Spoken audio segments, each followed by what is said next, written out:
Hey, what's going on, everybody? Welcome to Defend Your Units. I'm Johnny K. Picks, and my name is not up there again. I always forget one little detail every time, and I got to figure out where it's at. Hold on. Gotta figure But everyone knows who you are by now. I know, right? And then also with me is my co-host, Dr. Sorowitz.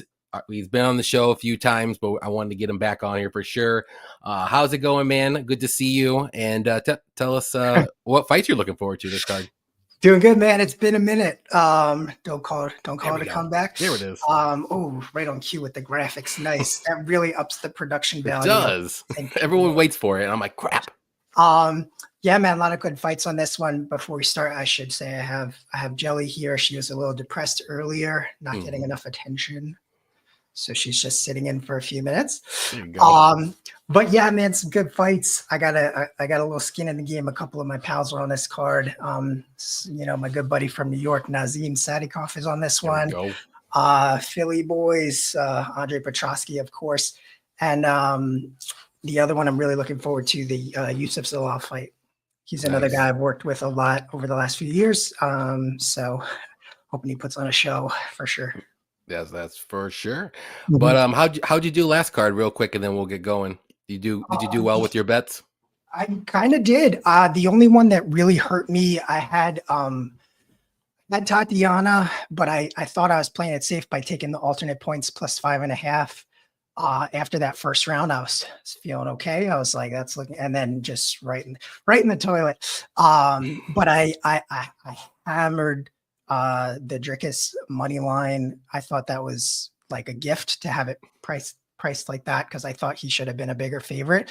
And just kind of from what I heard, I got the sense that Strickland was kind of just going through the motions, and really, really quickly it was clear that he did not want to be there. He was not trying to win. He was just kind of hanging around. So that was a good hit. I forget who else was on that card. I got to do a look back, but that was my biggest bet was DDP. Yeah, I think the only good bet I had was Whaley. I was all over Whaley the whole time, and then every other I think every other bet, like I picked somebody who just didn't look like they wanted to be there. Like Kevin Josette. I don't know what he was doing that fight. He clearly I thought he had the striking advantage. He didn't even want to strike with him. I had Strickland like plus 9.5, because I'm like, oh yeah, he can win one round. It'll be fine, No, he I know one judge that let him win one round, but he didn't win any rounds in my eyes. And then there was one other person, like they just did something stupid, and I'm like, this is just the night I'm going to be. The only bet I hit was Whaley, and I'm like, okay, at least I hit that, and I added extra on the side, and I was like, because she was at plus 130, I'm like, there is no way she should be plus 130 right now. This is insane. I mean, I love Whaley. I just thought the matchup was bad. I thought she got like a little exposed to the wrestling. Was it the last one? So that's kind of how Xiaonan. Yeah, so that's kind of like how I saw it going. And yeah, feeling good after that first round, and then until I wasn't. Yeah, it's all good. We'll get it back. It's why there's tons more fights and cards this year. So. And I usually start slow every freaking year, like January and February. I start slow, and then I'll work my way, start on the up angle again. But I just wish 1 month, like early month, I can do good. Yeah, I know. Yeah, I find too, like a lot of times it has to do with the arena they're in and the size of the event and stuff like that, because I feel like there's a big tendency for crazy stuff to happen on a really, really big event like that. So when you get back to like the Apex, things kind of go a little more the way they're supposed to. True. That makes sense. At least hopefully, Yeah, exactly. It's kind of like happening in a vacuum, more or less. Yep. All right, we'll go to the chat here real quick, and then we'll get going with the fights. We got 13 of them. So we got Daz in here. What's up, Daz? Appreciate you coming out with us always. It's 30 degrees Celsius over there in Australian summer, I see, but it's like 20 degrees where I'm at, so that's our winter time. So we got Ryan Jordan here. What's up, Ryan? Appreciate you coming out as well. We got Derek Izzy losing all of his bank count in the Super Bowl bets. Man, I think I broke even somehow, but I was on the Chiefs pretty heavily, and I think the player props and the fun props saved me. But I had like a lot of parlays with the Chiefs, and it did not look good, especially after the first quarter. I was like, nah, ain't no way. We got Ryan Matthews in here. What's up, Ryan? Appreciate you coming out. The Gambler, Johnny, you were 10 minutes late. I think I was 6 minutes late, but maybe it was 10. It's okay. I'm usually 5 minutes late at least, so just so you know. Mr. Nice Guy, what's up, man? He said, what's up, Brian? Enjoy the beers. We got Anthony in here. You're a region guy, right, Johnny? Going to Ellen. When is that? Is it coming to the Horseshoe? Because I've been to a few of them, but I keep looking. Usually they go in February, but yeah, I go to those all the time. It's a fun time. And we got Rem Dog in here. What's up? All right, let's go to the first fight of the night. I know they moved around a lot of these since I did my video. Julia Avila versus Jacqueline Cavalcante. I'll go ahead and start. I just gotta find it too on my notes because, like I said, they moved these. Okay, so Avila, she's got solid striking, decent power. She can wrestle and grapple, but she's not active. She's 36 years old. I think she's only fought twice in 2.5 years or more. I know in her last fight, she did not look good against Miesha Tate, and Miesha Tate's, 36 or so too. I don't think she is, like I said, she's not very active. I don't think she's where Cavalcante is at in her career. Let's put it that way. But Cavalcante, good striker. She's got quick hands. She throws tons of volume with good kicks. She always pushes forward. She can mix in some takedowns here and there, but she's primarily a striker as well. Another red flag for me with Avila is she has she did lose in the third round. I don't know if the cardio is going to be there for her. I don't know if she's training as hard. She lost against Sarah Eubanks. That's not Saijara Eubanks, whatever. And I'm all over Cavalcante here. I think she's just going to be the younger fighter. She's going to have more gas in the tank, out volume her pretty much for every round. And, the one little red flag I would say with Cavalcante, she does kind of make fights close. She has won her last 2 fights by split. I will say one of those, I thought it shouldn't have been a split, but it is what it is. But either way, she does kind of make the judges think about it. But I do think she wins this fight at a pretty high clip. So I'll say by decision, but I do think a sneaky play is maybe Cavalcante by like third round.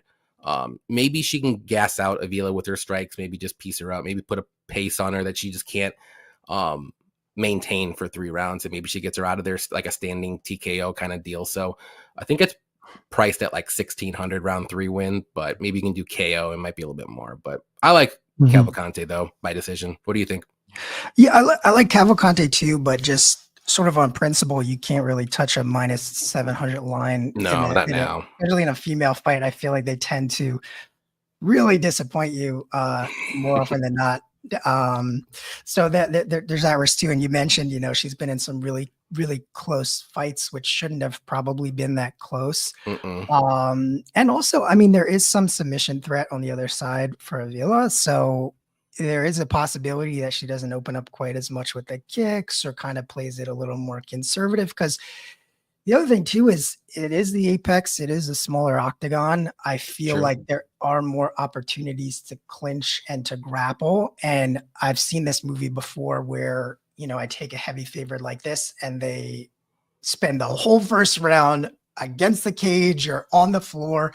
And I'm cursing the gambling gods, like, why did I do Usually it's a woman's fight. Usually something like that happens. It tends to be a little less explosive, right? So it's just, there are a lot of red flags in this one. So loading up on Cavalcante is not the move. I kind of like what you said about chasing a round 3 or a late TKO finish. But, on paper, should this go the distance? Probably. Yeah. Should it be closer than, minus 700? Also probably. Yeah. But I'm probably just staying away from this one. Yeah. I don't blame anybody doing it. If you got in early on Cavalcante, though, I think that's a good play. But like right now, it's like you got to look at something else. Like maybe you can do Cavalcante by decision. Maybe you can do Cavalcante by round 3 or decision. Like that'll cut the price in half, but it's still kind of a high number. And you're hoping for the best. If you're taking her by decision, I think I want to say it's like minus 400. It's like, what are you really rooting for? It's like you want to do well, but not that well. You want it to be close, but not that close. And it's just, you could do the over 2.5. It's minus 350. You could put that in a parlay. Yeah, that's not bad. That's not bad either. I think that's about whereabouts I got Cavalcante money line ads, like minus 350. Like Yeah, early, yeah, that was, early in and the then week. yeah, I feel like 350 you hammered this, anything close to that, but minus, at least for me on DraftKings, It's is doubled minus up. Yeah. 700. Yeah, so yeah, I miss my window. It's all right.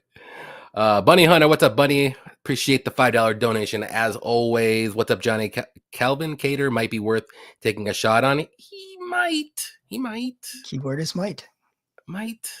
But I think there's a few other dogs that I think they're a little bit more enticing. We'll get to those for sure. Cavalcante is like another Carol Hosa. Yeah, I could kind of see that a little bit. A little bit. Yeah, just like a lot of volume, not super dangerous, you know. Mm-hmm. Johnny, you weren't fooling. Kenny Powers, what's up, man? Appreciate you coming. I have Cavalcante in all my parlays. How stupid of me. I think it's good. Like I said, if you got a good number on her, I would load her up on 2 or 3 parlays too. But now it's like, there's no point. The other thing I'll keep an eye on too is if it is one of those weird sort of clinch grappling heavy first rounds, there might be an opportunity to bet it live. Oh, it's true. That's just something I'll keep in my back Yeah, pocket. because I do think Cavalcante will probably win round 3 more times than not. Avila's, round 2, or maybe like a round 1, and then round 2 might be up for grabs. But I still think Cavalcante can win all 3 rounds. But it's just what we don't know what we're gonna get out of Avila because she did not look good against Misha Tate. I'll tell you that. And Yeah, she it's got not that. finished. She got Yeah, finished. and Yeah. it's not that hard to look pretty good against Misha Tate. So A retired Misha Tate at that. yeah, so that's a little worrisome for me. But there Mhm. is we'll see what happens. It's a women's MMA fight. Next fight here we got, it's gonna be Walter Walker versus Dontel Mays, and let's see. We got Walker. He's a solid wrestler for a heavyweight. He's got pretty decent takedowns for a heavyweight. Striking really all isn't there. It's okay. He does have a little bit of power in his hands if he lands, but he's not very technical. It's more so those winging shots that he'll land and then go right into a takedown. He did submit Junior Tafa in the last seconds of, I think, the first round last time with a heel hook. Cyril Gane was able to get Mays with a heel hook, just throwing that out there with the last second of the fight. But we got Mays. He's a serviceable heavyweight, if you want to say. He doesn't really do anything fantastic. He's durable. I would say that's probably his best trait. He's very low volume. He does have power in his hands if he lands, though. But as the fight goes on, he kind of slows down a bit, kind of gets a little bit more low volume. He doesn't really wrestle. He only wrestled in maybe 2 of his UFC fights. He does have okay takedown defense, but eventually you can take him down. He's just a big dude. You just have to wear on him as the fight goes on. You can get easier takedowns. So just the way the styles play out in this fight, I mean, for me, I got to go with Walker to win. I'm going to say by decision, like I said, because I do think Mays is pretty durable. Maybe Walker can get some kind of submission if he gets him on the mat for a while. I don't think that happens until later in the fight, but we'll see what happens. But I like the over. I think the over is set at, if I'm not mistaken, like minus 180. It's not too bad of a look. Maybe you can do Walker by decision, maybe, but I don't know I don't think I'm going to have anything on this fight personally, but I do think Walker wins by decision. I'm pretty medium confident with that just because it's 2 sloppy heavyweights and just the styles it's just Walker for me. What do you think? I should say I don't like Walker. I don't think I don't he either. is. I don't think he's, to be honest, like I don't really think he's UFC caliber. I think his record is probably a little padded if you look back. Looked bad in his debut. Couldn't really do much of anything, and there was maybe a gas tank issue in that one. He did have this submission against Junior Tafa, but that's another guy who maybe or maybe not should be in the UFC. He shouldn't be in the UFC. I honestly think they gave him a contract as a courtesy because he took that fight on 1 day's notice for his brother. So Yeah. I think that's what got him in. So I'm not super impressed with that win. And then on the other side, not to say that I'm the hugest Dontel Mays fan, but he can go the distance, win or lose. Hasn't been finished since about 2020, I want to say. And if he can kind of stay on his feet, at least in the early goings, I think he can kind of edge this one out. And I think he is the kind of guy that can finish Walker if he does start to gas and start shooting some sloppy shots. And I thought the line on this was super weird. Correct me if I'm wrong, but did Walker open as an underdog in this one? Let me look. Because that's how they Actually, had it listed on the UFC site, and then now it's completely flipped. I think he's like minus 230 or something. Minus yeah, 230. he Yeah. was. I see minus 155 Okay. for Okay. Walker at one point, but that was like a little over a week ago. I don't see anything Yeah, when I more was looking than before, now. I think it was in the 200s, but I'll have to double check. That is not the kind of fighter I would be investing in. He does not Yeah, feel like the kind of fighter that's going to fight for your money. yeah, So I do think there's kind of value on the other side of it. I don't see Maze getting finished, but you're right about the heel hook. If you're getting subbed by Cyril Gahn, that's a problem. That's a serious problem. yeah. But granted, like I said, he hasn't been finished since 2020. So I kind of like playing around with the KO props on Maze, Okay, like a round 2 TKO, something like that. If Walker starts to fade, because I think if Walker's going to get him, it's going to have to be early. I haven't seen enough to believe that he can go 3 hard rounds. okay. Yeah, the over 2.5 is minus 175 range. I don't think that's too bad of a play. Mhm. I just think I guess maybe round one is the most worrisome round, if you want to say, for a finish, and then maybe Mhm. I think they both fade, and then Yeah, I they could see lose their power, they lose their volume. Mhm. Walker just lays and prays, and Mays. A lot of the fights that I've seen in rounds 2 and 3, he just literally stuffs takedowns up against the cage. He doesn't really do anything else than that, and that's what Yeah. everybody else tries to do to him. Mhm. So that's why I'm like, I think Walker gets this done because Mays doesn't do anything different. Every person does the same thing, and I don't think he's going to Mhm. do anything different here either, unless he knocks him out in the first round, which could Mhm. happen. Yeah, I think the only thing that I'm playing this on is the fact that I think maybe Walker's a little overhyped, and I don't Mm-hmm. think his record is as good as it shows. So I think you might see him underperform here. And I Okay, think with Mays, you get what you get. You know true. what you're gonna get. Yeah, that's true. Yeah. Yeah, I mean, both these guys are definitely bottom tier heavyweights. Like, I mean, I know Mays is ranked, but Mhm. that's generous. Let's put it that way. Yeah, it's not the deepest division right now. I think there's like 30 active UFC heavyweights right now, so Yeah, yeah. that tells you about where these guys are. Uh-huh. Let's see. Izzy says, like Johnny says, don't tail Mays. Yeah, more times than not, unless he's fighting a 45-year-old, then you go all out. Mhm. The Walker brother with a chin will drag Mays down and hold him there. I could see that. Greetings. What's up, Scotty Law? Appreciate you coming out too, hanging out with us. Walker lay and pray. I mean, that's how I see it too. I just think he gets the takedowns and he just stays on top. I don't see Mays getting up off the mat after 3 minutes of the first round. I mean, he's pretty good cardio. Like, I mean, I wouldn't say like amazing cardio, but he doesn't really quit in there. A lot of heavyweights quit when they're tired. He just doesn't do anything, but he survives.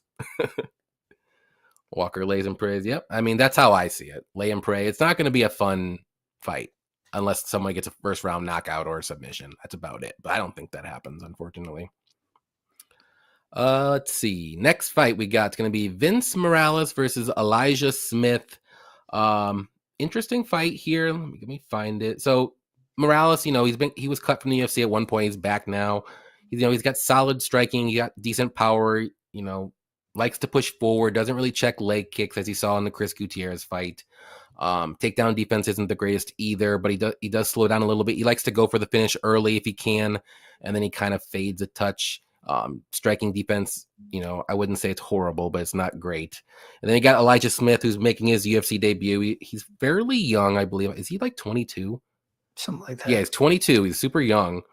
Um, let's see. Now I lost where I was at. He's a well-rounded guy, though. I would say his grappling, though, is a little bit better and wrestling than his striking. But he does have pretty decent striking, good takedowns, good cardio for 3 rounds to wrestle. So for me, like if Elijah keeps his fight on the feet, it's going to be closer than you probably want. If you are Elijah better, I think if Elijah can mix in the takedowns, you'll notice Elijah he should be like minus 400. I think right now He's -1. I know money's coming in on Morales. He's minus like 150, 155, 160. I think. Yeah. Yeah. It's getting to that point where I didn't want to because he was like minus 220, I think. But a lot of money's coming in on Morales. And I know he's fought in the UFC, he's got better, more experience, but it's tough to trust the UFC debut guys. But I like Elijah here. I think he uses that wrestling. I think he does get him down, win the minutes that way on the feet. I do think he can hold his own. I wouldn't want him to for too much of this fight because I do think it'll be close if it goes to distance, which I do think it will. But yeah, I'm gonna go with Smith to win by decision. Hopefully he does mix in that wrestling and grappling, and then he'll look minus 400. But if not, it's gonna be, he might look minus like 110. So that's what you're playing with here. So I'm probably not going to touch it. But if it gets down to like minus 130, I might throw a little bit on it just in case. But what do you think? Yeah, I don't love either spot, to be honest. I hate seeing fighters favored in their debut. Mm-hmm. Blows my mind a little bit too, because there's really no sample size. And a lot of times it comes down to fight IQ, and you see guys in there for the first time kind of looking like they're lost a little bit. I think the adrenaline dump is a real thing, Mm-hmm. although maybe to a lesser extent at the Apex. And I think maybe we were talking about that before too. Like, crazy stuff happens in these big arenas with the crowd going crazy and stuff like that. But I think in the Apex, a lot of times, sometimes it feels more like a training session. And I think that actually would help Elijah Smith. So I'm edging in that direction. But I've seen this movie so many times where they have a really good first round and then just completely fall apart the rest of the fight. So or like the other fighter will make adjustments, and then the younger fighter doesn't make the adjustments and doesn't know really what to do, and he looks kind of lost out there and loses the last 2 rounds or something like that. Precisely. So I don't have a ton of confidence in either. I'm probably fading this one. Should it go to a decision? Probably. If there's finish potential, though, I think it's probably on the Morales side. Yeah. Early, I think so too. Yeah. So if I'm playing around, that's probably where I'm going. But to be honest, I'm probably fading this fight. There you go. Yeah, I'm probably not going to touch it. But unless you're going to give me crazy odds before the fight like Wei Li last week, then I'm going to throw a little bit down. Real fight picks. What's up, man? Elijah Smith worse than Bronny James. Elijah by robbery split. That could happen. I mean, the UFC's not too invested in Morales, as you saw. They already cut him and they brought him back probably for this kind of stuff. Like, we need to have you fight some up and coming guys, and you better make it clear that you're going to win or you're not. Can't believe Smith lost to Reyes Cortez. Reyes Cortez isn't that bad. Look at who he's fought though in the Dana White Contender Series. He's fought some studs, dude. He can't get in the UFC.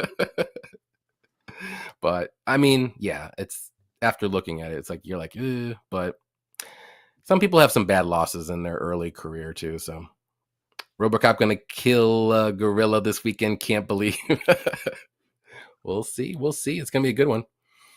Next one here, we got Gabriel Bonfim versus Chaos Williams.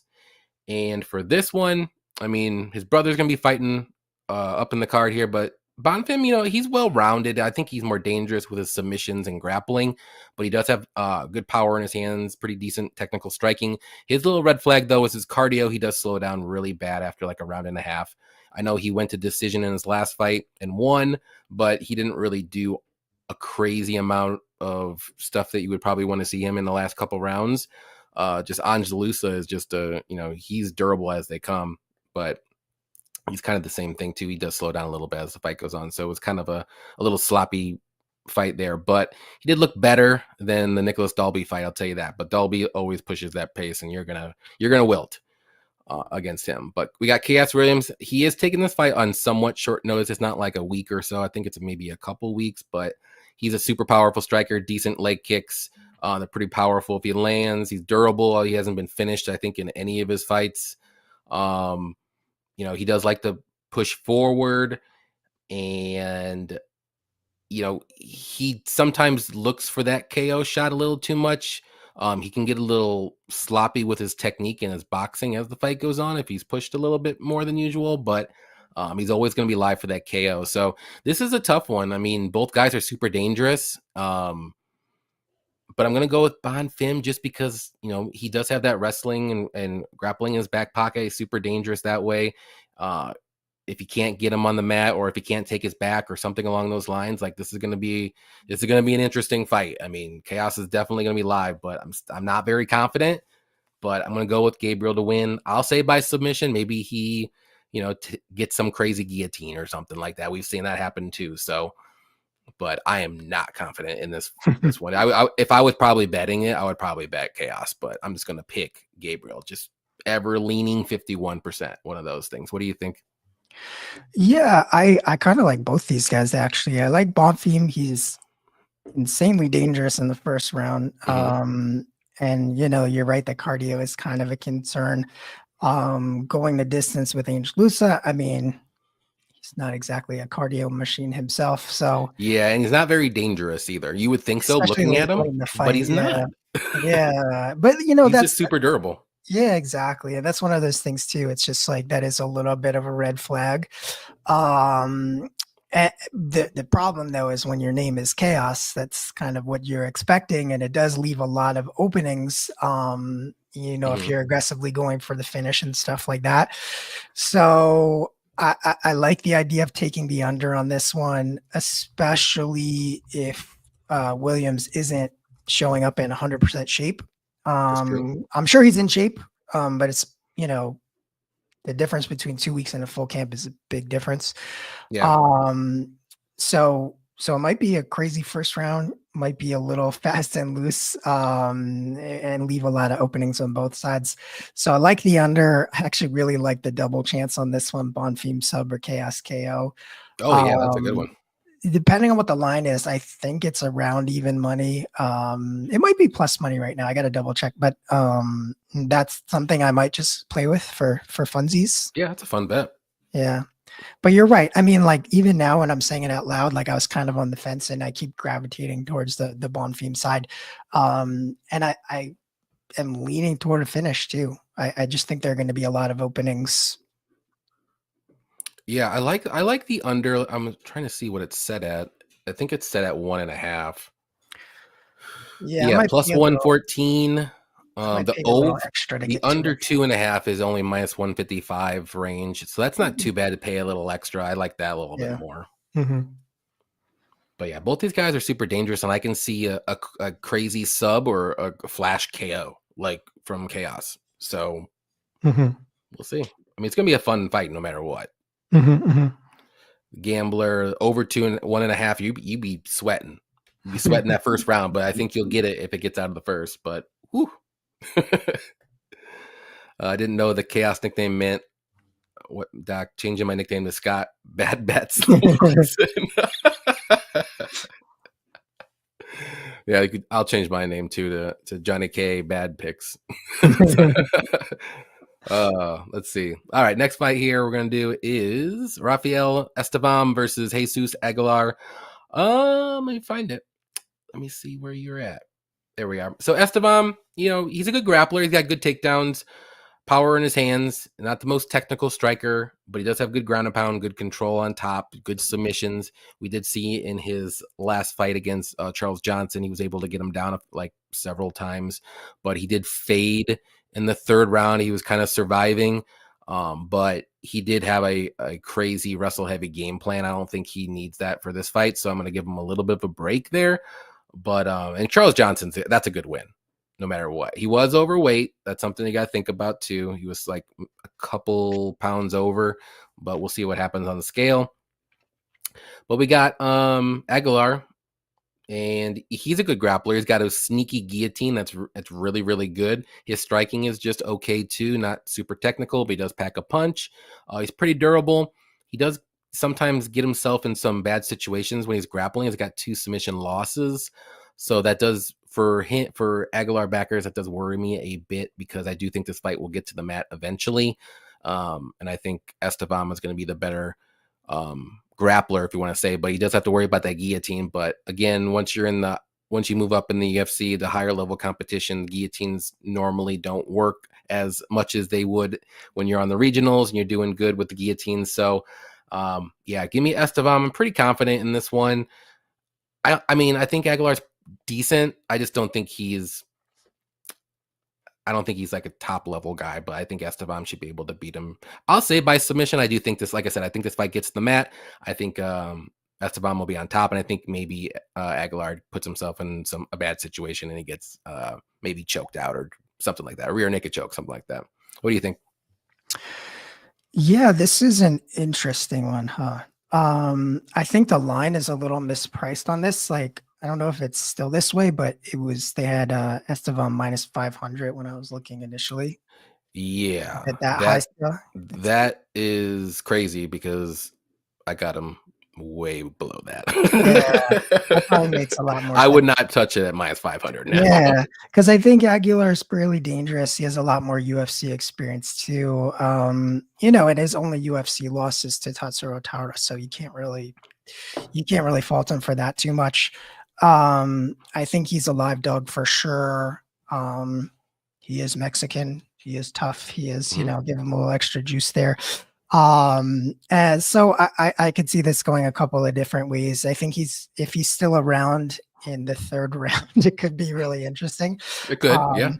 But yeah, I definitely feeling a finish in this one in some capacity. Under 2.5 is probably where I'm going rather than loading up on Estevam because, like I said, I mean, depending on minus 115. Yeah, that's a little bit more realistic now, actually, and because it does feel like a coin flip to me. And I would give Estevam an edge early and Aguilar an edge late.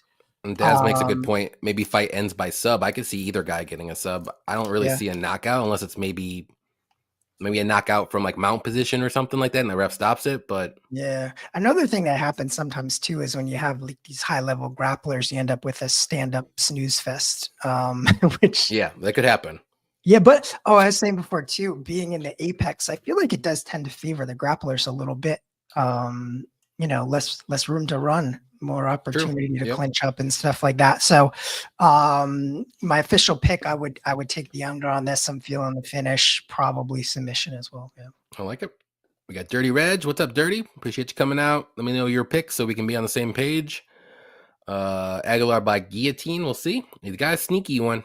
It's kind of like Brian Kelleher guillotine. Like it's like that's his specialty. Yeah.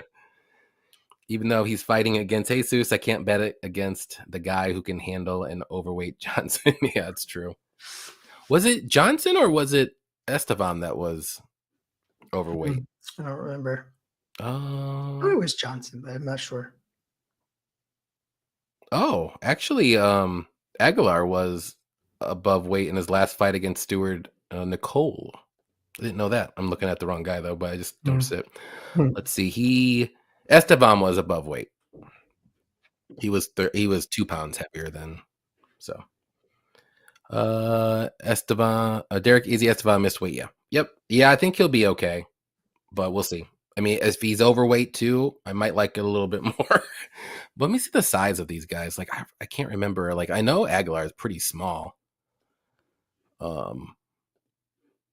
Like just height wise and reach. Estevam's gonna be 4 inches taller and have about a 6.5 inch reach advantage. So that's a lot. Yeah, for grappling as well, I'll take that. So maybe people are on to something about bumping that up to minus 500. Now that I think about it, I was like, I knew Aguilar was small, but I didn't really take that into account when I put him in parlay. But now I'm like, yeah, Estevam sub is feel pretty good right about now. Yeah, Estevam sub, or if fight ends by sub, I like that play too because Aguilar can definitely get that sub. Next one's going to be the fight that it just made. So it's Jared Gordon versus Mashrabjan Ruzaboyev, which is Ruzaboyev's how do you say his first name? Nursultan. Ruzaboyev's a brother. Yeah. So I didn't really deep dive into Ruzaboyev by any means. He's 28. Yeah, so he's 28 years old. He's got 12 KOs. He does have good striking, but like I did notice one thing, he's not really fighting the greatest competition. His last fight was in October of 2023. So he hasn't fought in about a year and a half. He beat an 8-9 guy, 20-11, 12-17,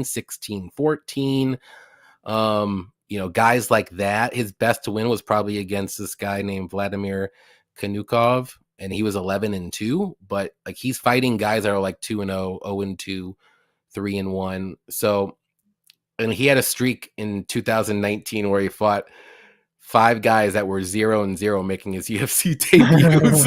5 guys in a row. So that's tough to like back against somebody like Jared Gordon, who's a pretty good veteran. He's solid everywhere. He's durable too, good cardio. He's got the wrestling if he wants to. He's got good striking. So to me, I'm going Jared Gordon. No shocker there. I'll say, Jared Gordon's not the craziest finisher, but maybe he gets a third round finish if Ruziboyev holds on, and I think Ruziboyev's chance is a first round knockout. But I think Jared Gordon's going to be smart enough to not let that happen and maybe implement that wrestling earlier, and then he can pretty much do what he wants after that. So give me Gordon to win. I'll say by decision, but the line really isn't all that bad. It's -310. I mean, I saw it -250, so it is going up a little bit. So if you do want to jump on that, you might want to do it now, because I'm sure he's going to be like -450 by the time the fight starts. But, it's Jared Gordon too. He has fought, like, I feel bad for him, though. A lot of, like, his last, like, 5 fights, if you really go back and look at him, you're like, oh, man. Like, he lost a split decision against Nazarat, which was a very close fight. I did think he lost, but it was very close.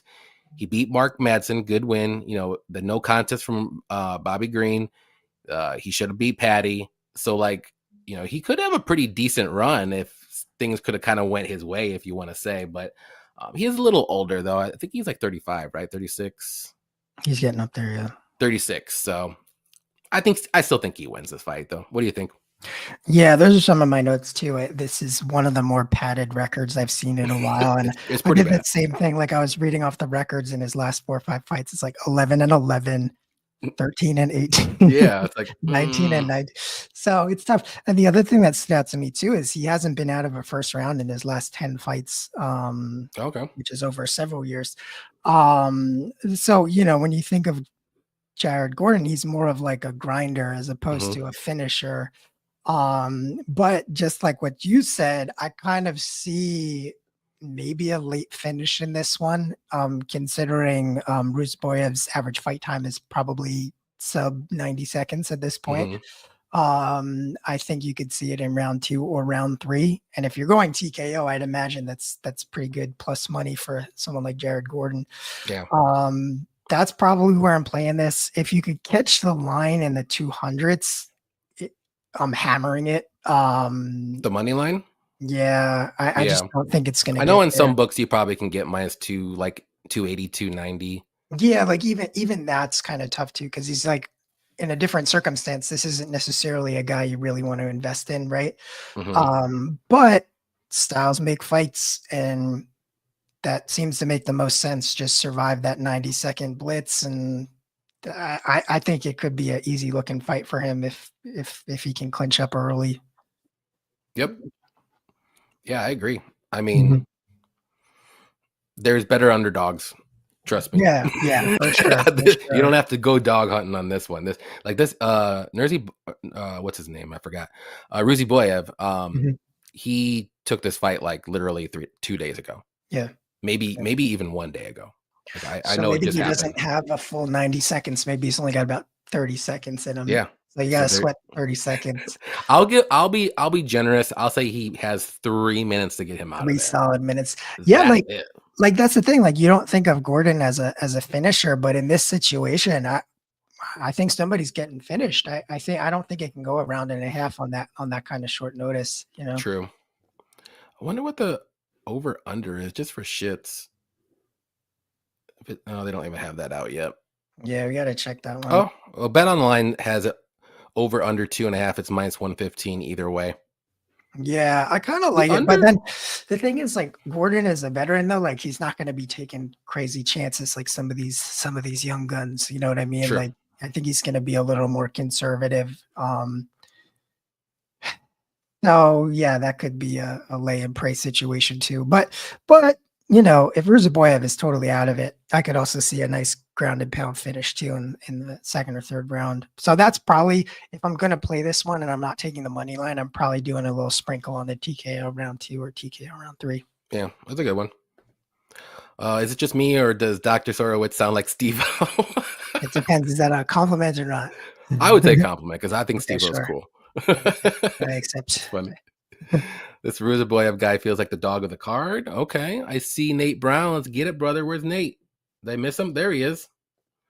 What's up, Nate? Appreciate you coming out as always. Yeah, the height and reach is pretty crazy for Esteban and Jesus. If Esteban strikes and the outsider looks to intercept the blitzing, he could mess up Jesus. I agree.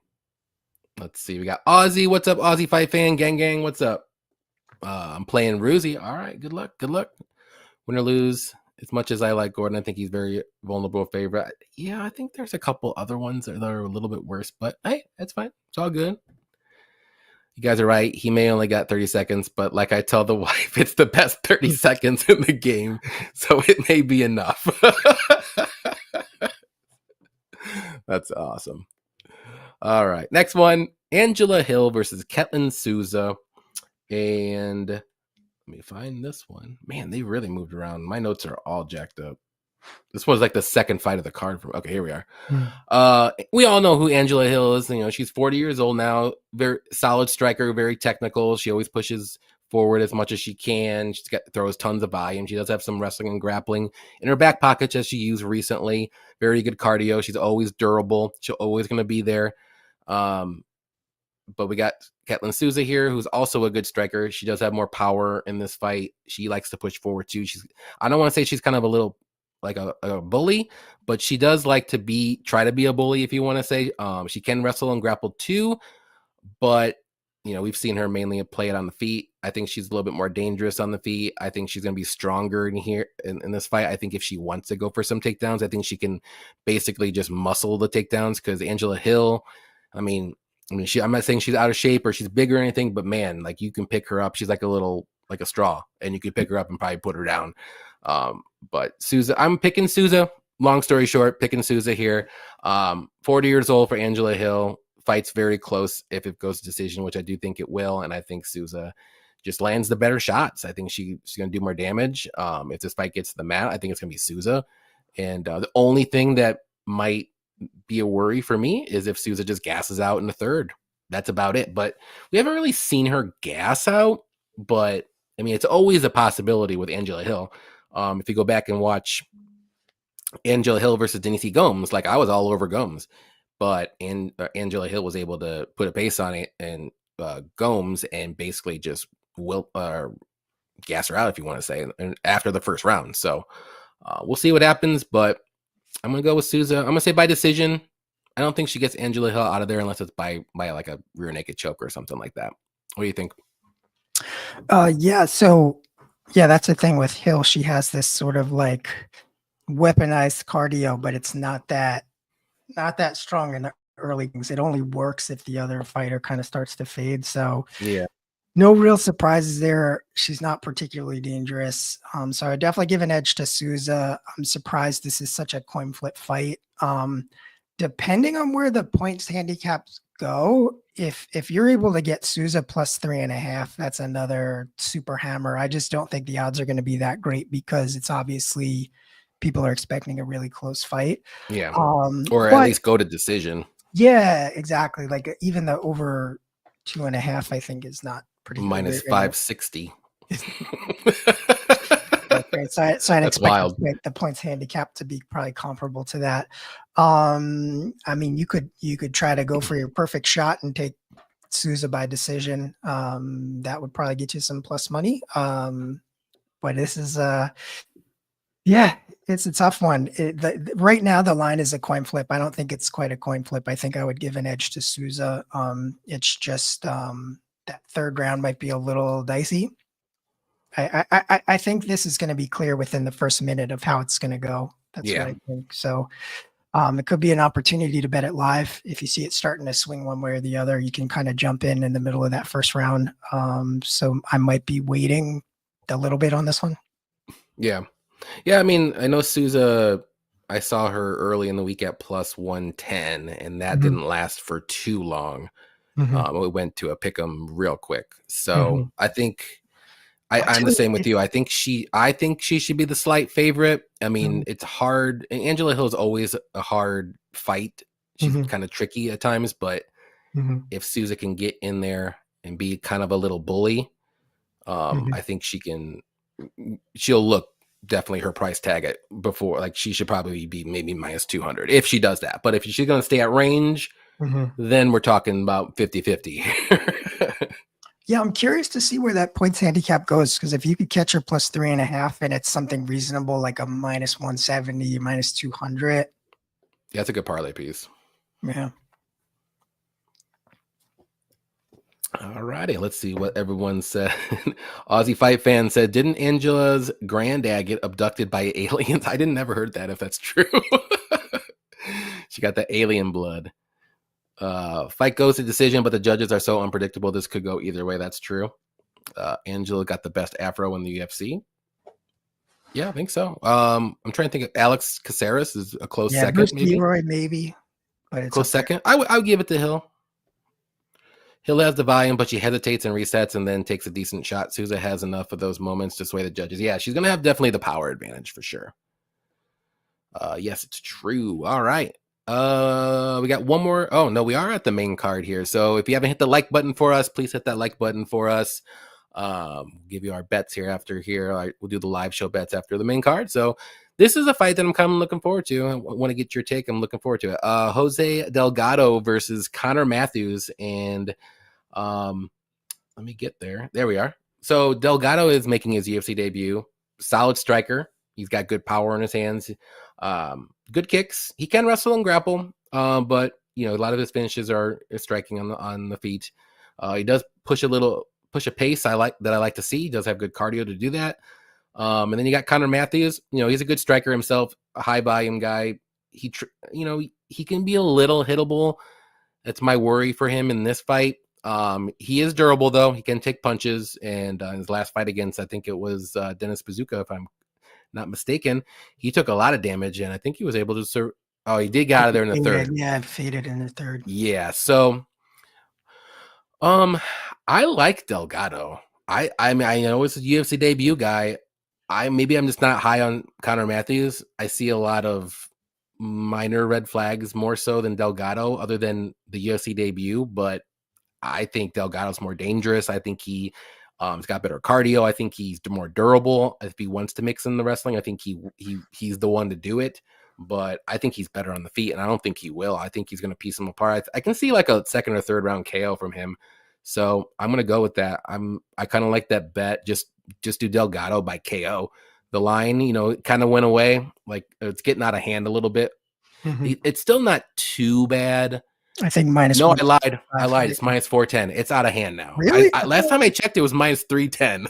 Now it's minus Oh 410. yeah, no, you're right. Minus 410. Yeah, if you do the points. I would just do the KO prop Mm. personally. I think gets the KO. I like that bet. But what do you think? Yeah, I have a couple of notes. Like obviously, like the thing I underlined is TKO is there. Mm-hmm. So there is potential for that too. The worry though in these Apex fights is there are a lot of clinch opportunities. So I think that might be in Connor Matthews' back pocket. I don't really see him standing and trading too much. I see him trying to grapple more in this fight. That being said, I'm not 100% convinced that he is UFC caliber yet. I don't think he's, necessarily at the level that he needs to be successful. His last fight with Dennis, he looked okay. It was like a dog fight, but he did kind of fade, and Dennis broke him in the third and got the TKO. So, I'm just not sure like where his head is at right now. I don't think this is a great matchup for his follow-up fight. He might be fighting for his job though, so that's a pretty good motivator a lot of times. Whereas Delgado, the expectations are high. More often than not, those guys tend to not more. Well, I will say more often than not, they tend to disappoint or not meet that expectation. That's not to say that he's going to lose. It's just that the upside is really priced in already. So I love Delgado by TKO. But if he cannot get Matthews out of there, I could see him grinding this out and making it much closer in the second and third round. And this is another one I'm kind of toying with the double chance of Delgado by KO, Matthews by decision. Okay. Because I think that comes in closer to a coin flip. Yeah, let's see. Delgado by KO. Yeah, it's minus 105. Or I'm sorry, plus 105 plus. Ooh, plus money too. Yeah, I kind of like that if you're gonna play it just to give yourself an extra chance to win. Because I'd imagine Delgado by KO isn't that crazy. Yeah, on DraftKings, since the line moved crazy, I saw it at like plus over 200, like 210, Really? 220. That's actually Now crazy. it's plus 180 for KO.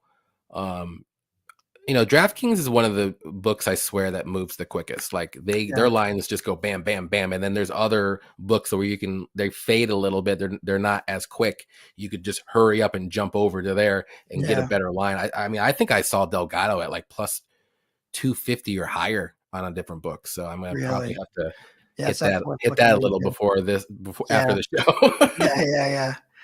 Yeah, for sure. Let's see. Apparently it's true. Very famous alien abduction case. That's wild. I'll have to look into that. After his last fight, I no longer claim Conor Matthews as a cousin. I bet fight doesn't go the distance and Delgado KO 2-3. I like it. That's a good bet. Delgado seems like the side here for me. Yeah. Like I know when I first originally did my video, I was kind of more, I mean, I still like Delgado, but like, I think as the week went on, I was thinking about it more and more. And I'm like, I really like Delgado. I should have bet him early. Like he was like minus 220 or something.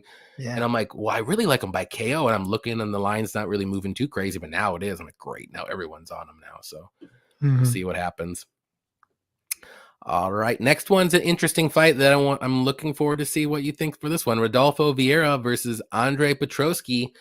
Yeah, for this one, I think it's going to be a fun one. I mean, we all know both these guys. Vieira's a very, very good grappler. He's got very good submissions when he's on top.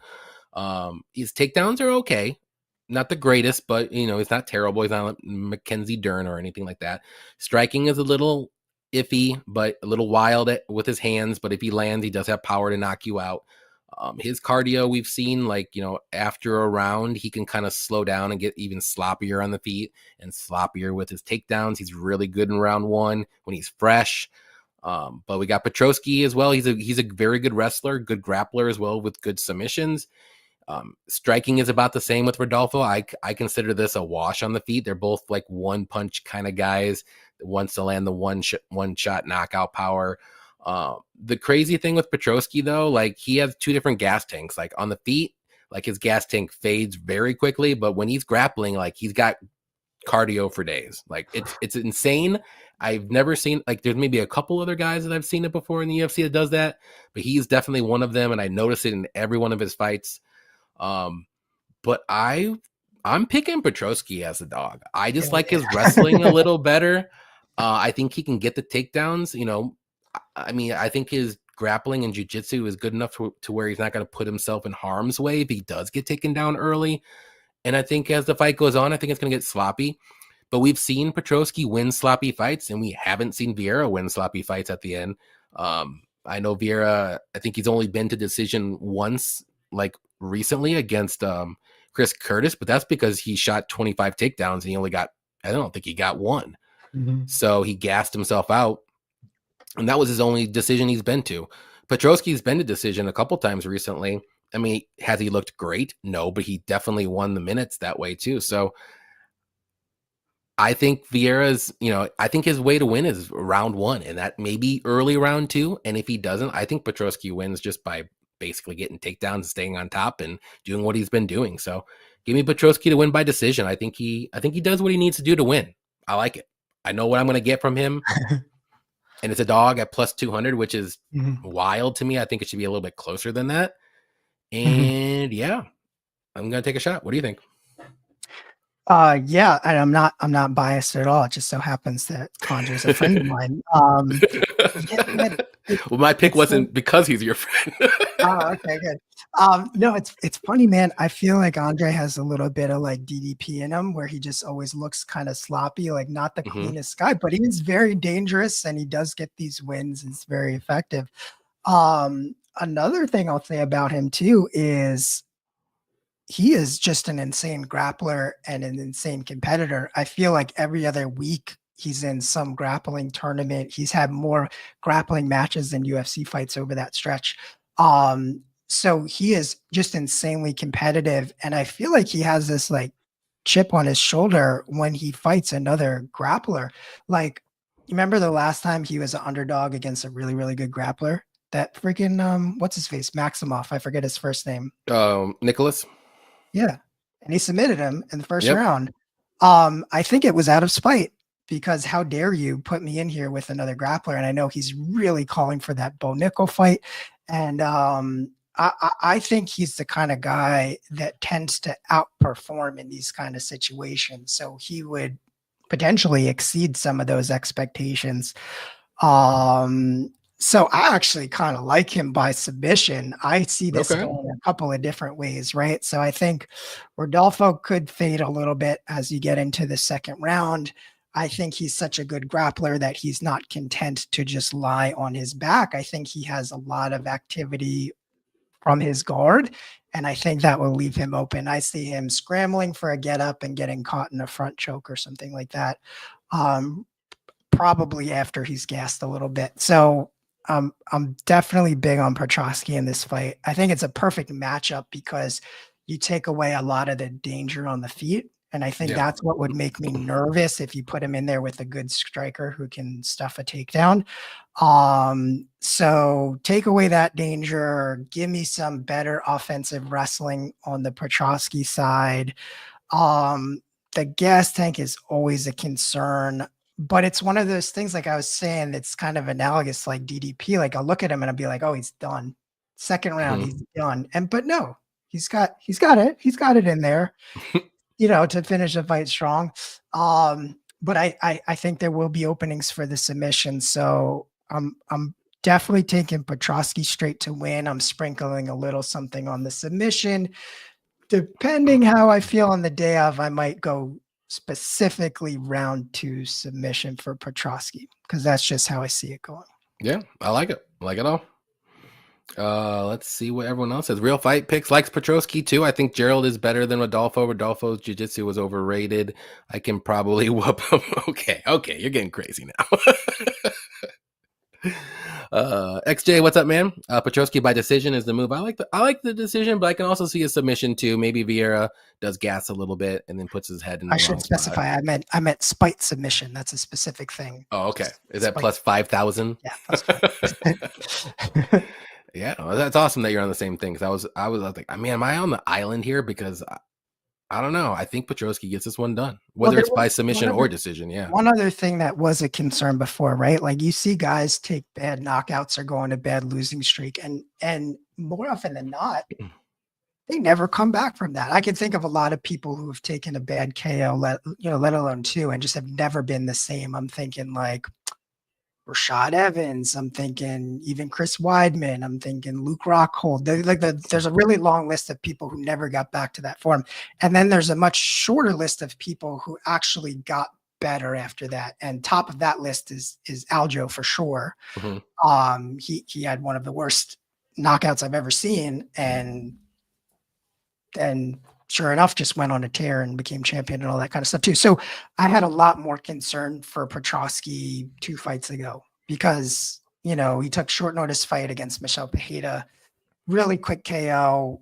Obviously you got to shoot your shot, but in hindsight, that was not a good situation to be in. Then yeah, he had that fluky KO against, was it Malkoun, where he basically yeah, knocked himself out. And then that raised even more questions like what's going on with his chin? What's happening here?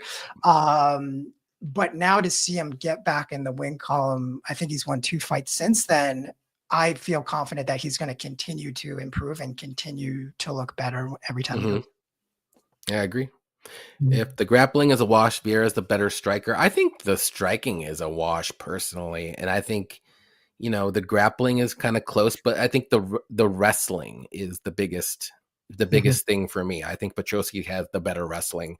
He will be the one probably shooting takedowns more so. Not to say that Vieira can't get a takedown, but I think Petroski's more aggressive with the takedowns, and I think he's more comfortable with the wrestling, and he can keep Vieira down too. Vieira is more so submission over position, and Petroski's the opposite. So you just got to pick your side, I guess, and whatever you think. This is a very close, fun fight. I'm surprised it's just the line's this wide. I think all the value is on Petroski. For sure. I like Petroski, but if he slips for 1 second, he'll be tapping out. Y'all really like Petroski to submit him? I mean, it's not my first choice, but I can see it late, though. Yeah, I don't see Petroski getting submitted. I think the only scenario is if somehow he's really, really gassed. But he's a grappler.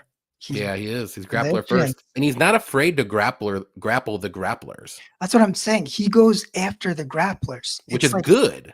Like he makes a point of saying that he is better than these people. I'm not going to strike with you. I'm not just going to hold you down. I'm going to finish you. So there's no ambiguity there, Picking Petroski, I would just pick him money line plus 225. You can't. Oh, there's so much value there. Yeah, you can't not want to bet that. Like that's just don't take the easy route right here. 225 money line, or if you want to be even super safe, do the plus 3.5. For Petroski, it's at plus 110. It's still plus money. But I don't think you need the plus 3.5. Yeah. I think you'll be okay. Because if this fight goes to decision, who do you think is going to win? It's going to be Petroski. So you don't really need that plus 3.5 if that's the case.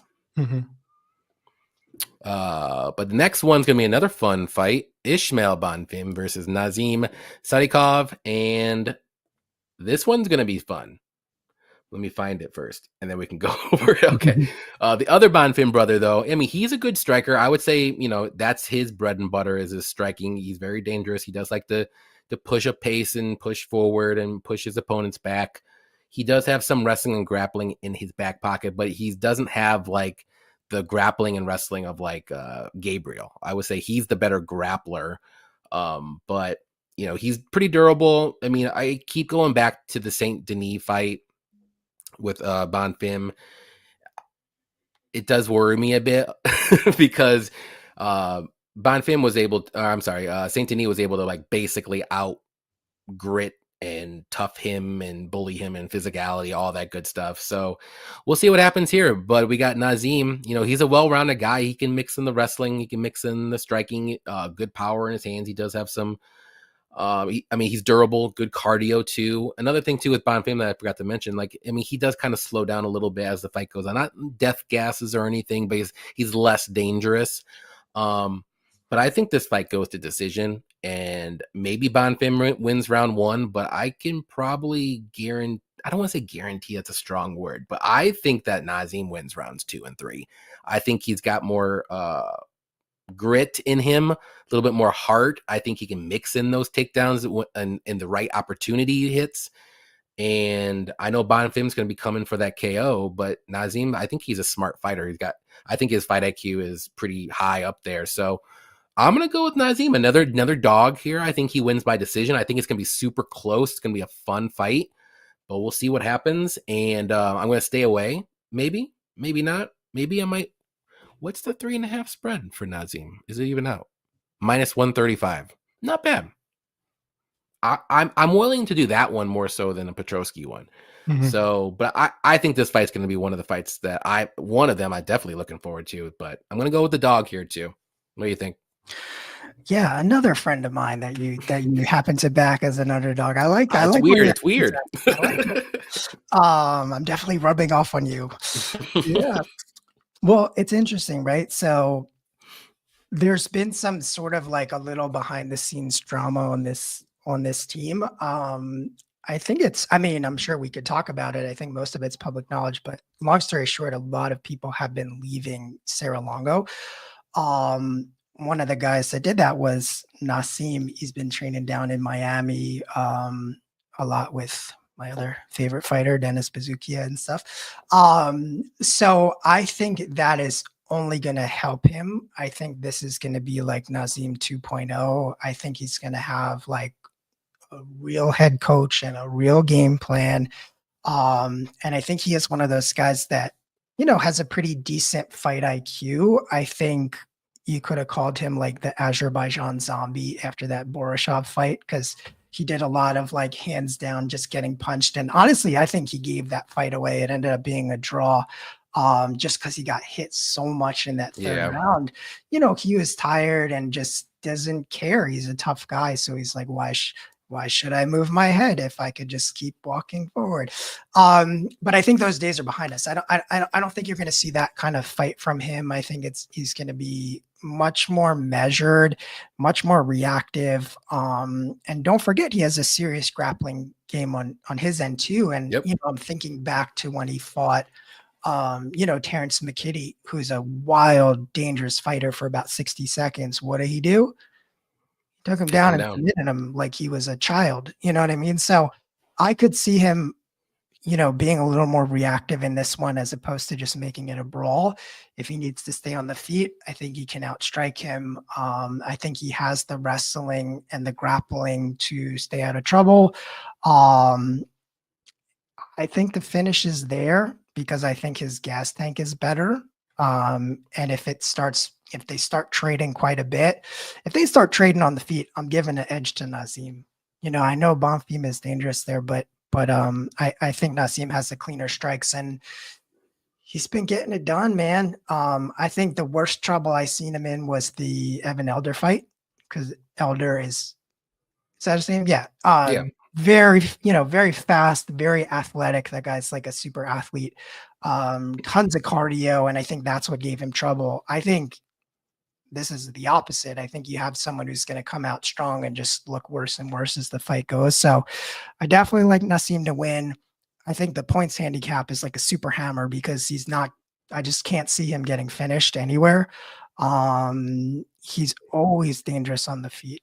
Always dangerous. His first fight ever, he got submitted.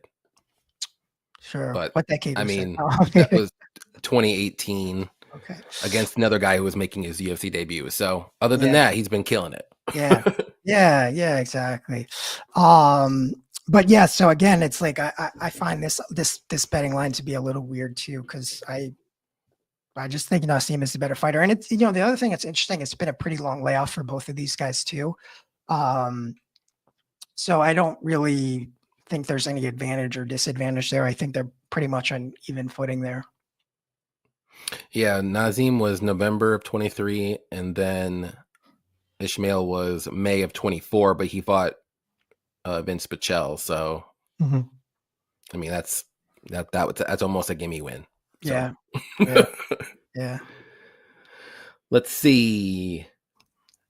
Scotty said, never bet against a guy with a hammer and sickle tattoo on his body. That's true. Petrosky's never been subbed. That's true. But yeah, I'm looking forward to this one. I do like that plus 3.5. I might have to lay a little bit on that because I'm going with the gut. The gut says so. Yeah, I think I might be doing also like a really juiced up parlay that includes Nassim and Andre. Yeah, I mean, I think, and maybe I'll see if I could sprinkle something else on there to get to like, get above a 10-1 or something like that. Cause I think that there's definitely a shot that hits for sure. Yep. Yeah. Dirty Reg's thinking Nazim could be the parlay buster. I would not parlay Bonfim. I wouldn't parlay any Bonfim this week. Nope. Sorry. Play the props. Like play single props for them. I don't think that they're parlay safe this week, but against the matchups anyways. I mean, they're both fighting very, very solid guys. Let's put it that way. So next one we got those gonna be Edmund Shabazian versus Dylan Budka. I hate this fight. I'm gonna throw it out there because on paper you'd be like, oh, Shabazian all day, first round KO, right? Sure, he's a way better striker. Yeah. But here's the thing. He's got 0 takedown defense. If he's taken down and he's on his back, he doesn't get up. He survives, and he does slow down as the fight goes on. Like, in this late second, third rounds. He's always like a little bit slow, a little tired, easy takedowns. But then you got Dylan Budka. Like, is he really good anywhere? Not really, but he is a wrestler, grappler guy. He does have decent takedowns. He can. That's the kryptonite to Edmund Shabazian. Like, this fight, you did just stay far away from. I mean, on paper, you'd be like, oh, hammer spot right here. No. I don't trust this one at all. But I am picking Edmund just because I think he's more dangerous. I don't think Dylan, if he wins, it's probably by decision and probably a lot of takedowns, a lot of control time on top. I don't think he gets to finish this time because Edmund has been finished on the mat numerous times, but I don't think Dylan's that guy. But the striking is Shabazian all day, and if he just lands one shot, like, Dylan will drop. So I'm gonna lean with that. I'm gonna go with Edmund first round KO, but I am not betting this fight at all. You are a degenerate gambler if you're gonna put Shabazian money line into any parlay. What do you think? Yeah, he is not the kind of guy who works for your money. No. I mean, we've seen him underperform so many times, so I don't know why the expectation is high. He's always the favorite too in every one of these fights too. And I remember, I think it was the Derek Brunson fight that like ruined my life. I'm like, Derek Brunson, he's on his way out of the he UFC. was minus 310 against Mearshart. Yeah. Let's see. Crazy. Against Anthony. Okay, Fluffy, he was the underdog, rightfully so. But yeah, he just underperforms a lot. Derek Brunson. So it's not a good place. Minus 400 favorite. I mean, wild. That being said, I mean, I didn't think that Budka was like UFC caliber yet. I don't think he is either. So it's like, are they just serving him up to Shabazian? Because honestly, I mean, if Shabazian can't win this fight, he can't work here anymore. He's got to find another job. Well, my thing is, if Shabazian can't beat a wrestler or grapple, why are you putting him up against, like, he should be gone too? Like, both these guys, it's one or the other. Like, if Buka can't get the takedown on this guy, which he clearly isn't good at stopping takedowns on the mat, then he needs to go. And it's the opposite for Shabazian. If he can't get this guy KO, then you need to go too. So loser leaves, I think. Loser leaves town. Yeah, I'm fading this one for sure. I mean, like, if I'm in a situation like this, I would always err on the side of experience, but it's just like, what kind of experience are we talking about? He's got so many losses in the same exact setup. It's not for me. Yeah, I 100% agree. I can't do it. My heart will not let me do it, and my gut's like, don't even try. So when my heart and my gut align, no bets. Yep. Let's see. Where said that? The guy who finds a way to lose versus the guy who can't win. Yeah, that's basically how this fight. There you go. Pretty much. A 2-fight parlay, all faves with Gene Silva. Next card, keep it simple. Yeah, next card's gonna be fun. I was already kind of like looking a little bit. I'm like, okay, there's some fun fights. I like it. But we got the co-main here. We got Calvin Kattar versus Yusuf Zalal. And Calvin Kattar is a very good boxer. Always pushes forward, super durable, throws tons of volume. Took all those punches against Max Holloway. I'll never forget that. I don't know how he survived for 5 rounds. Pretty good takedown defense. I normally would say very good takedown defense, but we saw Aljo basically take him down at will, but that's Aljo. But yeah, he's just a solid striker. Boxer is just get in your face and he's going to try to just outvalue me. I mean, his power is there, but it's not like he's more of a piece up by 1,000 cuts kind of guy. But Yusuf Zalal, I mean, this guy's making a second run at the UFC. He got cut a little bit ago. He did fight a lot of decent guys though before he got cut. Then he tore it up on the regionals and he's been tearing it up since and in the UFC too. But he's well-rounded. He showed that he can grapple now. He was primarily a striker for his first stint in the UFC. Got good power. Like I said, he's dangerous now. Like, I noticed him like before, like when he was young in the UFC, like he wasn't very dangerous, but he was always there with his cardio. He had good cardio. He's very durable. He still has both of those. Yeah, I just think right now we got a fighter that's coming down a little bit.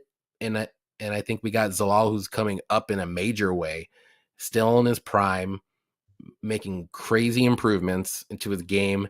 So I got to go with Zalal here. I don't think he's going to be able to get Kattar out of there, but man, I mean, would it shock me if he does? Not really, unless it's got to be like by submission, though. I don't think he's going to be able to knock out Kattar, but I said that a couple times before, and he did it. So, but give me Zalal to win by decision. I'm pretty confident that he does. I just think he's just a better overall fighter here, well-rounded guy, younger. The cardio for both guys are going to be there, but I just think Zalal can mix in the takedowns. I think he worked on that side of his game, and I really like what I see, and I think he can implement that in this fight too. So I think the striking might actually be pretty close. So you would think Kattar has an edge, but Zalal striking's pretty good. I think he's very underrated. Like, he's on the way up. So what do you think? Yeah. Another friend of mine, Yusuf Zalal, such a nice guy, and I'm happy that he's getting some recognition now, because he had one of the most unlucky runs in the UFC right before they cut him. It was crazy. He had a close fight. He had fought, was it Superboy, Ilya Taporia, and Sean Woodson. Yeah. And check out how those guys are doing now. So that was the stint of decision losses that he had and got cut. But since he's come back, he's just continued to outperform and look better. I'm always looking for fighters like this to put my money on, because they're constantly exceeding expectations, right? Like, I'm always making mental notes. Like we just talked about Edmund Shabazian and his underperformance. It's like, how many times are you going to do worse than you're supposed to? So find me someone that outperforms, and I'm going to keep going to that well until it stops working. Yep. I'll say the same thing about his submission ability too. 3 consecutive rear naked chokes, and the last 2, that's exactly what I picked for the finish. Zalal by submission. Granted, I don't think Kattar's ever been subbed, or maybe he's been subbed once, like a long time ago. But yeah, it wouldn't shock me if Zalal just once, and it was probably a long time ago. You're right. A long time ago, like one of his early fights. And I'll tell you, after the Aljo fight, that whole fight, Kattar looked frustrated. He looked like he didn't want to be there. He looked like he didn't have an answer. And that's kind of like Aljo's style a little bit. He doesn't risk the position for the submission. He will ride you for 15 minutes if you let him. Zalal is not like that. He will go for the finish aggressively if it's there. So I think, like, the way that I see this going is we get into some of these grappling exchanges. Kattar gets a little too comfortable, and I think Zalal can catch him, because even though he's no longer fighting for his job, he's constantly fighting like he's fighting for his job. Like, he needs a finish, he needs a big win. And I think, like, if ever there was a fighter to like hammer in this position, unfortunately, like, the money line isn't great. I think we're like minus 470 right now or something. Yep. It's a good anchor for some of those parlays too we were talking about. I am going to sprinkle a little something on the submission, because I'm going to bet that every fight until it stops working. This is now 3 in a row that he got the submission. So, and the other thing too that you kind of alluded to, I wouldn't be surprised if he looks better on the feet too, because I think he has a more diverse striking style. Yeah. He mixes it together a little bit better. And if he starts doing some things that are a little more like, unconventional, that's like a classy way of saying like sloppy brawl style. I think it's going to give Kattar even more problems on the feet. So I think, like, couple wild predictions, right? So I think he's going to submit Kattar for the first time in however many years. I wouldn't be shocked if we see Kattar retire in the cage too, because he's lost 4 in the last 5. This would be number 6. And just based on like the body language from his last fight, he just seemed like he didn't want to be there. He had that bad injury too, and that was Aljo was his first fight back, and maybe he's like one of those. He's 36. Like, does he have another title run in him? Probably not. Yeah. And I think maybe he's thinking about the future or something. Yeah, and I might be on something. Could be a scenario where he's just riding out his contract. That's what I think. And I don't see him taking crazy chances. And maybe if there's an opportunity to get out of the fight, he takes it, because he did not look like desperate to get up when he was fighting out. No, he was content just to. I think I even picked and maybe threw a little bit on Kattar in his last fight. And I was just like, I Threw it away. I'm like, this is awful. Yeah, yeah. I don't think it's the same cater. I think I hate to say it because I like the guy and I like him as a fighter too, but I think he's done. Yeah. Let's see. The doctor sounds like Jonah Hill in Wolf of Wall Street. You're getting a lot of Thank you. impersonations. I can't tell if they're compliments. Moment of silence for the once great and exciting Cater. Zalal fought 4 fights in 1 year. Calvin's coming for a paycheck, possibly. Zalal decision. There we go. We got any action. Effie in here. What's up, Effie? Nice hat, Johnny K. Appreciate that. Maybe this year coming up, they'll do something good, or just lose impressively like they always do. That's awesome too. I love Chicago sports. If you don't know, all of the Chicago sports teams are amazing. Like the Blackhawks, the Bulls, the Bears, and the White Sox, and the Cubs. Cubs are the only ones that are okay. All of the other ones suck ass. Chicago is it's a dumping hole of sports. Don't ever be a Chicago fan, guys. Just don't do it. I grew up in the wrong spot. I'm sorry. I had Caleb Williams on my fantasy team as like a stash, and I was like, is it a dynasty or just normal? No, it's not. Okay. It was just meant to be like a stash for later in the season. I think I played him once and he did okay, but it's just I did not win my season, if that's what you. Oh no. But hey, maybe next year we'll see what happens. I mean, we got better coaching. That's always good. Need to get 2-3 guys on that offensive line. Maybe get another defensive lineman. And I think we'll be okay. We'll see. Maybe we'll win 9 games. I'm okay with 9. It's a low bar. This line feels insane. You talking about the Zalal? I don't think. Well, it might be getting there now at minus 470, but I think he's minus 400 all day. One of my more confident picks for sure. Main event, we got Jared Cannonier versus Gregory RoboCop Obama Rodriguez. And we got Jared Cannonier, who's 40 years old. I always like to throw that out there first because spoiler alert, I fade the 40-year-olds. I can't do it anymore.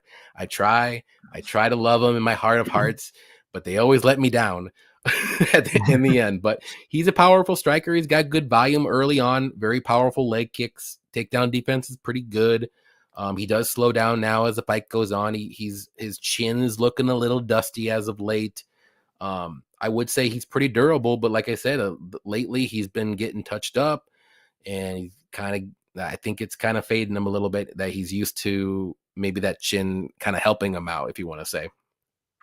But we got Rodriguez, though. He's a well-rounded guy. I mean, we see most of his like good work on the feet with his powerful strikes. He's pretty durable himself. He has been clipped a couple times here and there, but overall, I would say he's pretty durable. He does have good wrestling and grappling.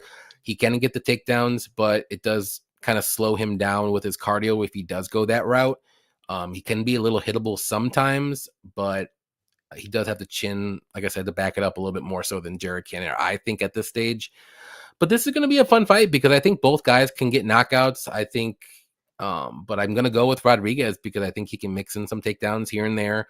I think if this fight does get into a brawl, if you want to say, I think he's the one that maybe wins it, but I wouldn't want to try it. I'll say that, but he's a crazy guy. He might do something like that, but I'm just not. Jared's 40 years old now. He's been taking a lot of damage as of late. I'm not trusting that chin as much as I trust Rodriguez. So give me Rodriguez by KO. I think he gets it done like in the second or third round. I know the over, I think it's set at 2.5, and that's probably where I would have set it to. So I don't know if you're going to get any value one way or another. I mean, maybe go the under. I think both guys are dangerous early, but if it does get into the championship rounds, like rounds 4 and 5, I mean, maybe Jared does pull it out and maybe he can win those rounds because, Gregory's never been to round 4 or 5, I don't think. I mean, if he has, it's earlier in his career, and that hasn't been in the last like 3 or 4 years. So, and we have seen Gregory kind of slow down a little bit in some fights in round 3. So that's the only thing that worries me for betting Gregory. But I think if you want to bet Greg, I think you just bet him by KO. I think, or inside the distance. So give me Gregory to win. I'll say second or third round KO. What do you think? Yeah, definitely. Gregory Rodriguez, another cool guy that I got to hang out with a little bit. He was down in which one was it? The Atlantic City card in March. Mm-hmm. Most of those Kill Cliff guys were there. Super nice guy. And yeah, he's not the cleanest striker, but he gets it done. And that's another one where I've been going to the well a lot on the going for the TKOs, because he was on a crazy stretch, 1, 2, 3, 4, 5 in a row. And he won by the rare decision in his last fight. So I definitely like him to win by KO. I think whatever happens between the two of them, it's going to come down to durability.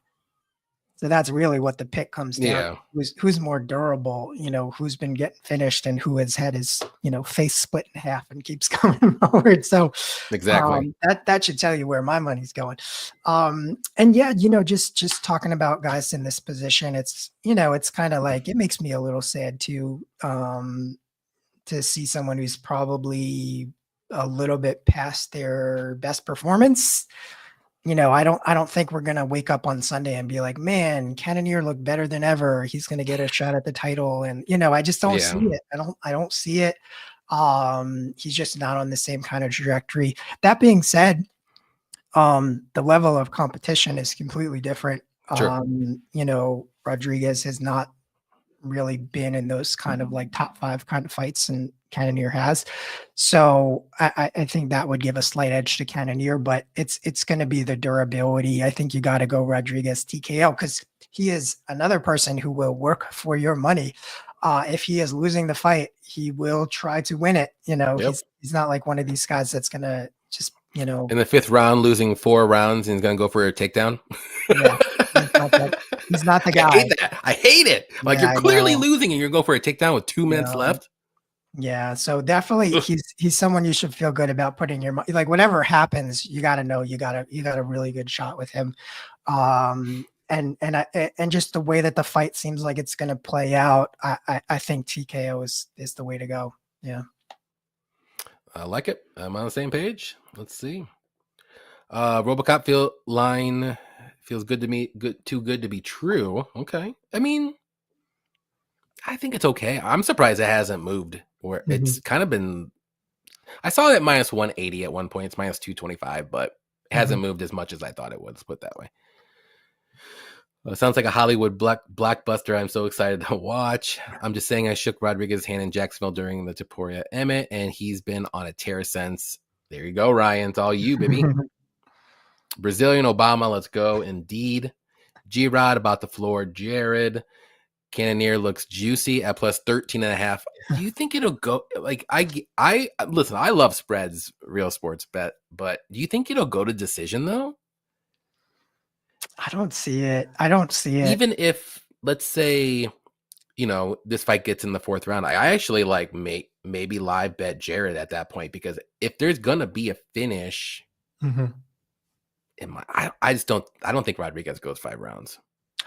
I don't think so, but I think like I'm curious to see what his game plan is, because he doesn't strike me as someone that's even concerned with that. Like, I don't think he's going to go in there like, I'm trying to pace himself for 5 rounds. I think like, that first round's going to be a feeling out process, but as soon as he feels what's coming back at him, he's going to be a little bit more aggressive.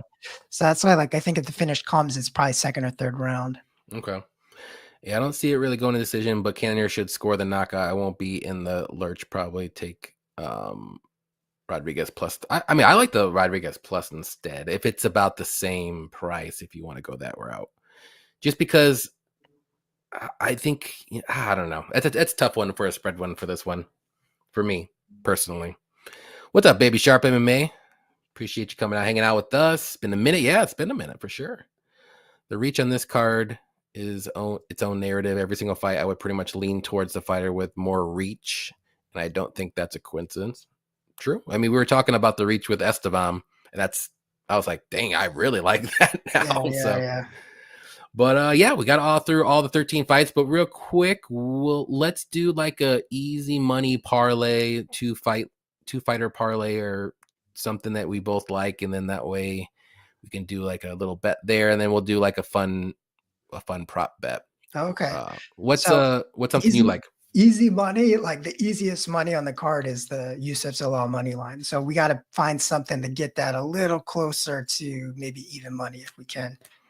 Okay. Let's see what we need. We need something around minus 150 then, if that's the case. And I'm just going by DraftKings. We might be able to go somewhere else and get a little bit better. I think the other one that we really liked, the Jared Gordon fight, but that's probably not going to get us that close. No.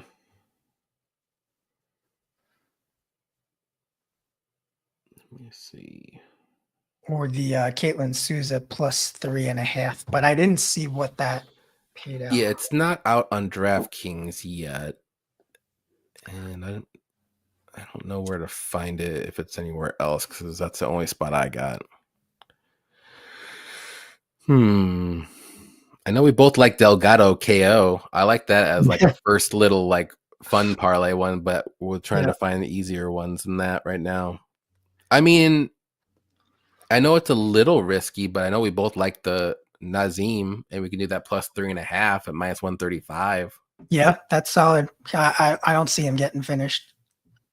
And then we could do that with Zalal, and that'll be plus money for sure. Yeah, I like that. Let's see, what else could we do? Try and look at what was Delgado straight? That was like getting crazy, right? It's minus 410, but I see on one book it's minus 350 still. So if we want, we could do that, but we couldn't do Zalal. I'd rather do Zalal. I'm not crazy about the debut guys. Yeah, at that kind of line. Let's see what that would come out to actually. So it'd be plus 111 if we did Nazim plus 3.5 and then Zalal. I think that's the move. Okay.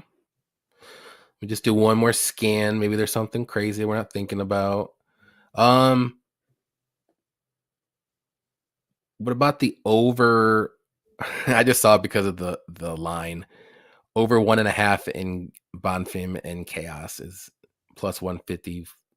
That's a little scary, that one too. It is scary. That one's scary to me. I had that one as like the double chance, I think. The Bonfim sub or Chaos KO. I mean, yeah, all these like lines that I'm like super confident on are like super inflated now, and it just happened. Like, I think everyone's parlaying up all these guys. Like, obviously they're not betting them straight. I think so. Yeah, in terms of straight bets, like I have Zalal number 1, probably Jared Gordon number 2. Everything else is fairly close to me. I don't know. Do you want to do 3? We could do a 3-legger. You could do. You want to? I mean, yeah. Let's do. We're both pretty high on Gordon. We're both high on Zalal. What's another one that we're high on? It's all relative. You could say Cavalcante, but minus 700. Yeah. Not that high on that one. I mean, dang. I mean, do we gotta like? Should we just put them on the table and get an underdog in here? Is that what we're doing? Is that where we're at? We'll save the underdogs for the next one. I'm thinking we should just do Petrosky money line and Delgado by KO. Yeah. I mean, you could get Delgado straight in here minus 410. That'll juice it up a little bit. Delgado, Zalal, Gordon. Well, let me see what's in another book. I'm sure it'll be plus money. Delgado, Gordon. Yeah, plus 115. You cool with that? Yeah, that feels solid to me. I'm cool with that. This is all of the fighters that I like are minus 350 or higher. So like it's hard. Like then I'm really confident for like an easy money parlay that I call it. So let's do Delgado.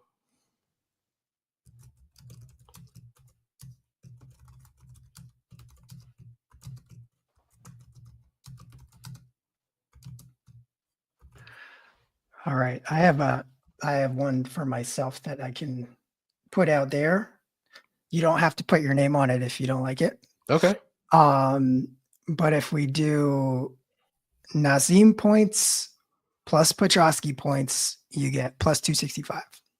Okay, I like that. Okay, I'm then thinking. I'm put thinking. I'm you thinking bigger though. think of bigger than 265? Yeah, I was thinking like I said, Petrosky money line, Mm-hmm. and then KO Delgado. Or do you even want to do like? Because I want to get like the plus 1,000 range. So, okay, let's see. I mean, If you add Delgado Petrosky. KO, that puts you at plus 923. Yeah, that's close enough. What do you think? I mean, can you I think like of something else that you like better? I know we're both on um Petrosky. I do. And I like the idea of doing the points too, because it gives you a little extra protection if it does go to a decision. Because you never know. Sometimes you get some BS split decisions and stuff You like talking that. about Petrosky? Yeah, and Nazim for that matter too. Let's do Petrosky. Nazim. What's that at? I mean, if you're not taking the plus 3.5, that's gonna get up there.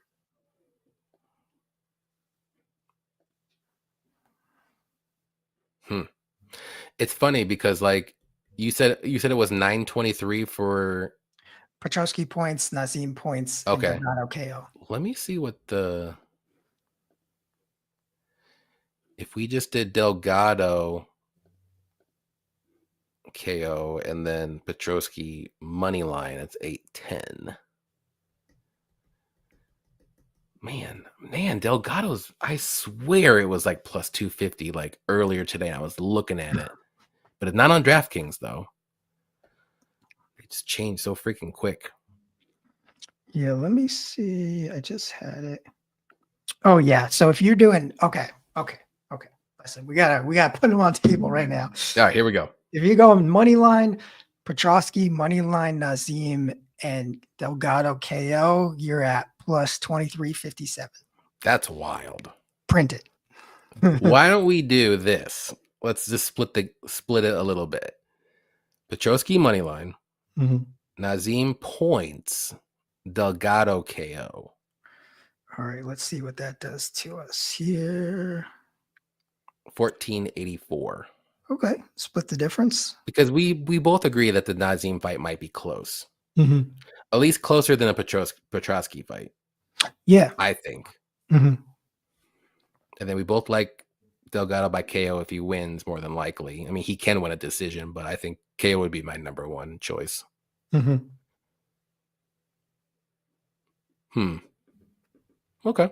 Let's do that. I like it. 1484. We'll just do three. We'll just do three leggers to this week. I usually do two, but it's okay. It's a weird card. We'll do it. Yeah, well, this is a tough one. It's a tough one.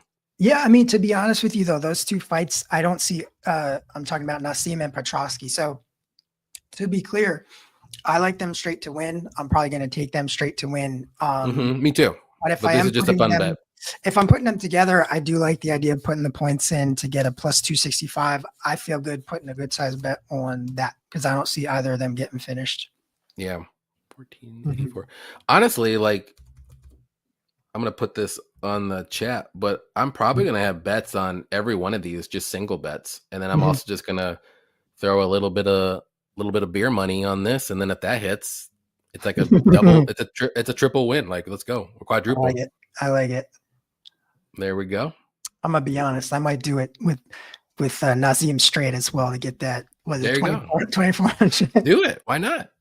I think those are two great dogs, Petrosky and Nazim. I'm just a little bit more confident in Petrosky, and it's crazier because he has a crazier odds. Yeah. I mean, it's funny between the two of us because I'm a little more on the Nazim side of the okay. Put that together, we're a lock. All righty. Well, that is it. Definitely appreciate everyone hanging out with us and participating in the chat. Please hit the like button on your way out. If you want to, you can let everybody know where they can find you if you got anything going on right now or you want to say anything. Sure. I think you had my handle up there, but I'm just at Dr. Yep. Sarowitz on the Insta thing. I got all my links up there. I have I don't know if everyone knows this, but I make the mouth guards for a lot of the UFC roster. So I got my mouth guard brand up there. I have an apparel brand up there. It's got some cool stuff. Yep. Everything's Face on the meets IG. fist. I got There that we in go. the description. I also got your hobby Nice. monsters for There cards. we That's go. awesome. For Always check sure. you out there. Yeah, buddy. Yeah, so always a lot going on with the UFC. But yeah, just hit me up on Instagram. Reach out anytime, brother. Right on. That was fun having you on. Like I said, it's been a while, so I'm like, I got to get Yeah, Doctor on it's been again. a So minute. Yeah, yeah, definitely next time when you have a lot of your guys on, we'll get you back on here, and for then sure. we'll have some fun again. Sounds good, man. All Sounds right, good. guys, take care. We'll see you next week. Good luck on your bets. Good luck on your picks. All that stuff. Hopefully, we helped you out a little bit. Maybe we'll make some money. Maybe we won't. That's gambling for you, though. But take care. See you next Thanks. week. Good See luck. you guys. Thanks. Bye.